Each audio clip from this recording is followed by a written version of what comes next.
Hello guys, meron akong konting tutorial yung gagawin natin light to heavy. Ngayon, yung standard yan tinatay talaga itong makina na ito o kahit anong makina, wag lang yung naka-heavy na talaga. Halimbawa, walking pot. Yung mga ganito po style, pwede mo gamitin sa kwanto guys, pwede pang damit, pwede rin pang leader. Ito po, ito yung leader. Ito leader. Yan. Ngayon ituturo ko sa inyo kung paano gagawin. Ngayon ititesting muna natin to. Ito pala, ito light siya ngayon, nakasalpak ngayon guys. Pag once na ginamit natin pantay sa mga leader, yung like ganito, yan, mas the best na gamitin yung ganito pong sit up. Ito po yung gagawin natin sit up para dito sa materials nito sa leader.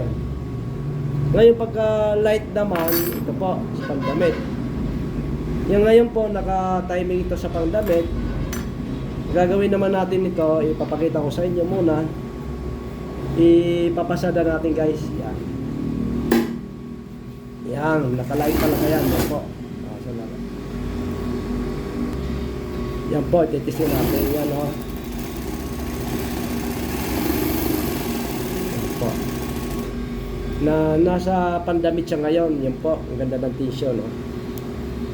Pasada pa natin sa sandali. Yan po.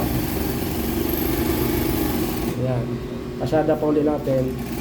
Na ito guys, nakapang light to sa pandamit.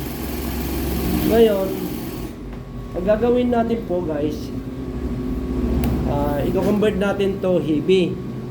Ito na po, para dito gagamitin sa materials ito guys.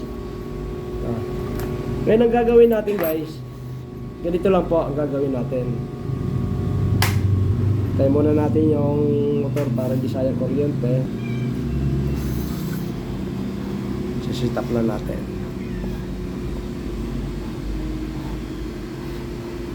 Kaya guys, hindi makita. Ay, dito pala sa baba. Yan guys.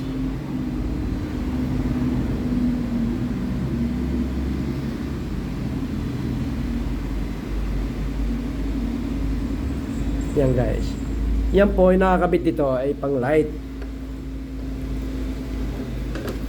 Ngayon, ang gagawin natin para may convert natin sa pang heavy, sa pang leader, ganito po. Ganito po ang tila, yan. Or sa basahan. Pinaka-the best na gamitin, ito po, yung sit up niyan. Ito po. Ito yung feed dog niya, ito yung ipapalitan natin yan, guys. Ganito lang yan ang pagpapalit yan. Hindi mo na kailangan maggumalaw dito sa likod para dito po. Hindi mo na kailangan gumalaw dito. Yan. Yan po sa ilalim. Sa feeding. Ganito lang gagawin natin. Yan mga guys. Papalitan natin to.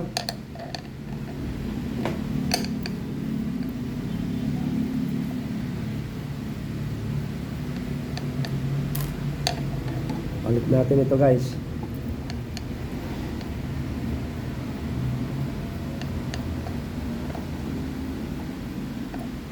Ngayon pala guys, ang gagamitin natin sinolid, ito po.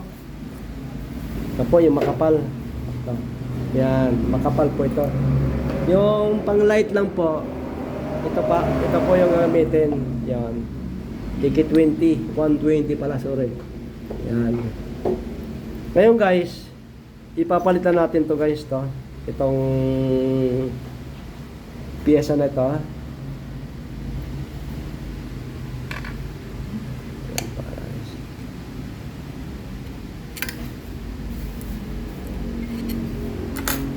Once na nagpalit pala tayo nito guys, ang gagamitin natin ay size 21 o up 24, 25, kaya po. Ngayon yung available natin na karayong pang testing ay 21 lang. Ngayon, papalitan muna natin pala ng karayom. Yan po. Palit muna tayo ng karayom.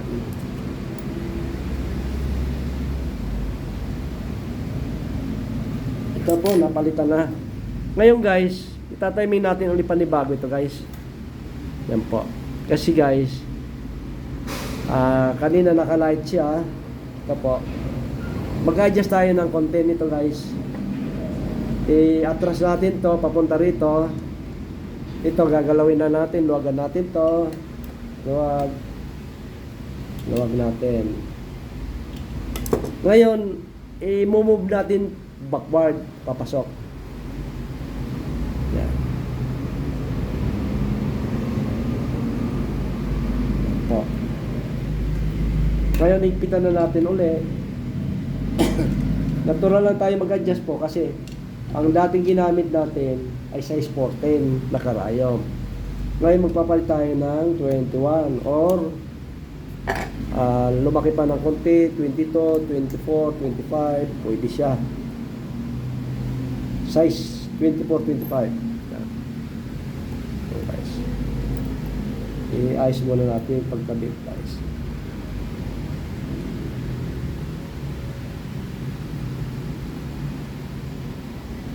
Yan. Ipitan na natin guys yan.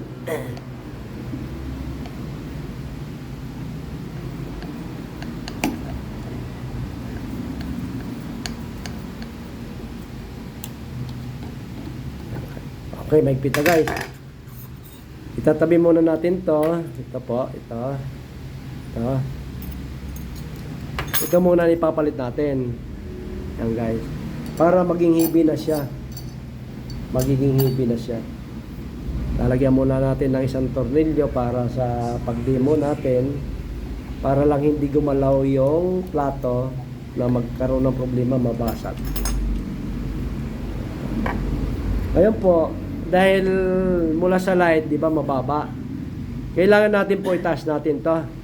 Ang setup niya, kailangan po ito po, itong tick up nito, palatandaan, nasa taas, yan po.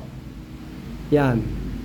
Ngayon, itong ngipin to nakapantay siya ngayon, itataas din natin. Saan natin dapat galawin guys? Ito. Gagalaw tayo dito po. Itumbala natin ng konti ito. Yan po. Itong tornilyo na ito. Yan po. Yan ay taas na. Yan. May makikita kayo sa harap na connection ng ito po. Ito yung sa lalagyan ng ipin. Ito po, diretso po. Yan po. Makikita nyo yan. Ito yung joint niya. Ngayon guys, ang gagawin natin, ganito guys. Lulagan muna natin. Tapos itutulak natin ng konti. Itutulak. Pipress mo ito. Yan. Pag na-press yan, higpit konti, titingnan natin sa taas kung ano nangyari. Kaya na sobrang taas guys. Yan. Mahigpitan na natin guys. Yan.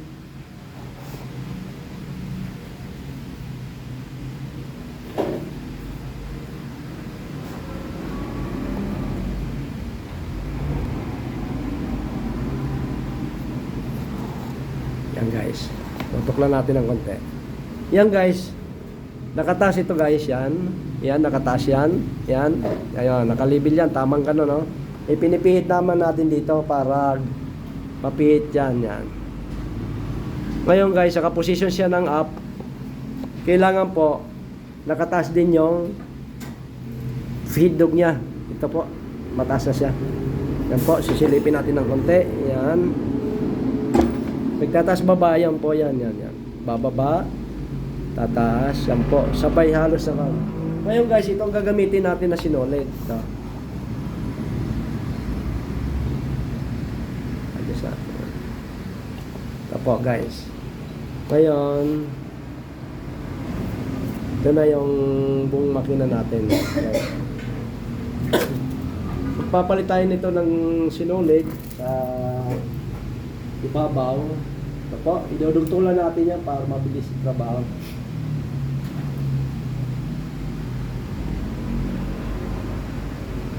Ito po. Tapos so, bubunutin natin to dito.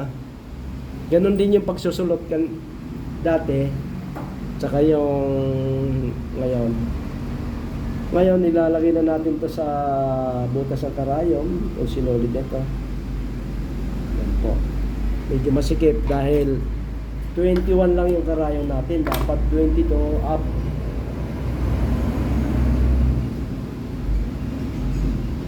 Yan po, nailagay na po.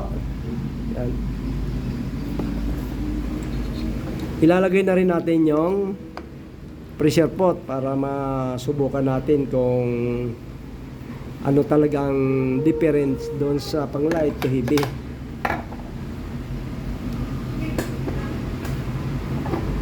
Yan po, medyo tumigas. Bunutin na natin yung sa ilalim. Yan po, nakuha na. Ito na konti, yan. Ngayon guys, ititesting naman natin tong muna yung light kung ano mangyari. Ito po, papandarin na natin ang makina. Ipapasada natin to.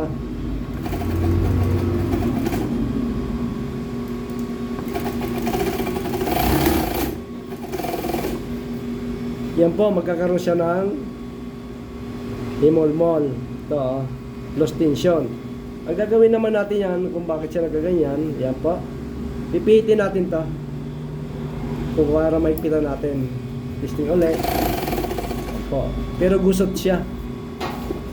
So, kasi ito, nakapanghibi na po ito. Ganito po mangyari sa pasado natin yan, no? Ngayon, dito naman tayo sa leader. Ito po. Pag sa leader guys, pwede natin lagyan ng konting langis para suabe siya. Kasi pag walang langis, dahil yung nakalagay natin na po ay steel bakal. Yan po. Papasada natin sa leader. Ito po. Yan. Kaya-kaya po isya ikahina. Kailangan pahigpitan pa natin dito. I-adjust pa tayo ng konti rito guys kasi nag-himol-mol siya.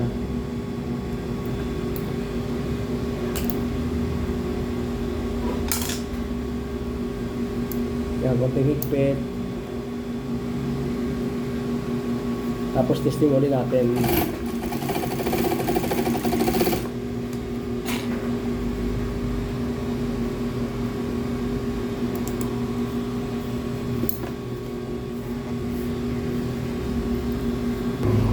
Yan guys, titestin na natin ulit. Yan po yung pasada ng ito po yung kanina. Ito guys, yan po gimol mo. Ngayon po, ito na yung ngayon. Yan, nakatago na yung ang ganda na ng tension yan. Yan mo guys.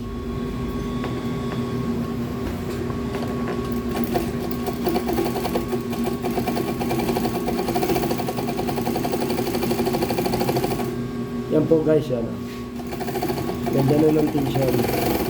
Ganun lang gagawin natin guys pagka ang makina natin kailangan natin may tatayin tayong basahan o leaderin o yan po. Yan lang gagawin natin guys. Yan, ganda ng tension na guys.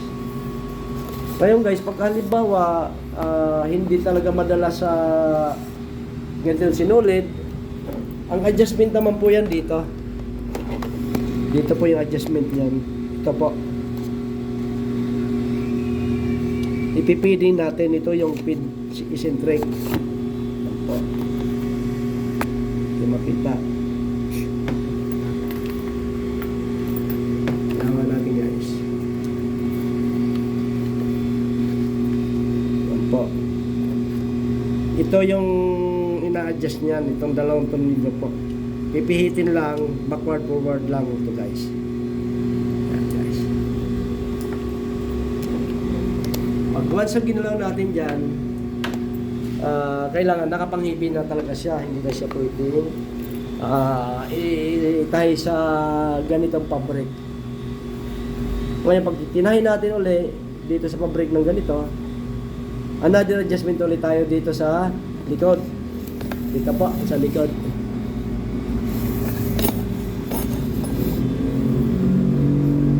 Po. Kaya lang ang pagkukuha ng panghibi. Kaya ito ang pinaka-the-best na fittings.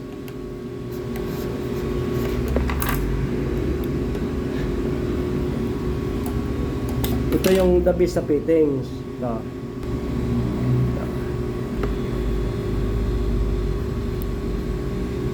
Yan po.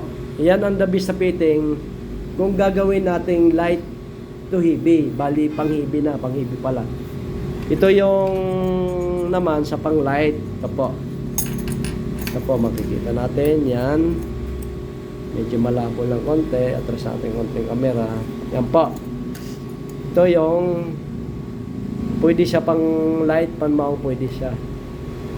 Ito po, pang basahan, pang leader edge, o sobrang kapal na mga tatayin. Ito po. O guys, para doon sa mga gusto mong matuto pag mekaniko, ganyan lang pong gagawin natin, guys. O guys, mag-like na lang kayo, mag-comment na lang kayo kung hindi nyo nagustuhan. Yan guys.